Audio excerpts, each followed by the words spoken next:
Welcome back mga idol. May bago tayong ibablog tungkol sa pagbili ng Pilipinas ng US Mid Typhoon Mid-Range.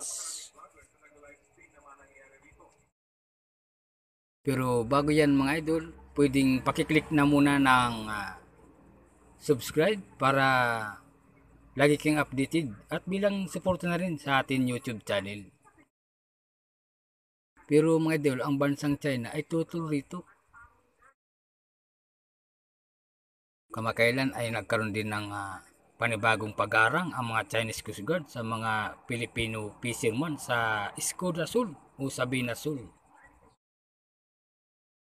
Ang misil na ito ay dati natong dineploy noong April 24 doon sa Northern Luzon, mga idol.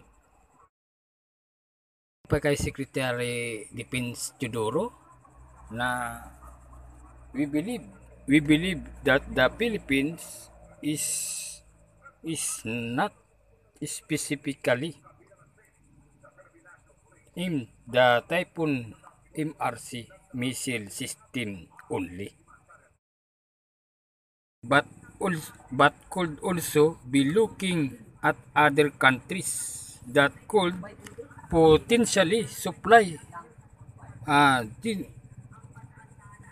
the capability the Typhoon MRC missile use both the Raytheon RIM 174 that standard extend range active missile EKE SM-6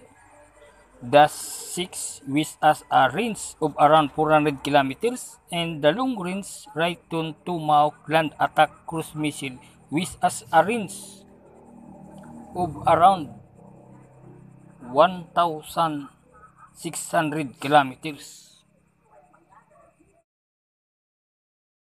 Ayon naman kay EP Sportman Colonel Francil Margaret Padilla, being more specific on their aim to acquire the Typhoon MRC missile system in the future. Ayan pa yun mga idol. Ayon naman sa Chinese Foreign Minister ng China, hindi rin makakatulong ito sa lumalalang tensyon sa South China Sea and West Philippine Sea.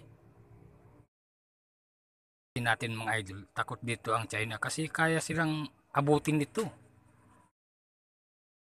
Abutin ang Eastern at South China, parte ng Pilipinas, mga idol. Sa payagan na Global Times na kontrolado ng bansang China. Thanks for watching.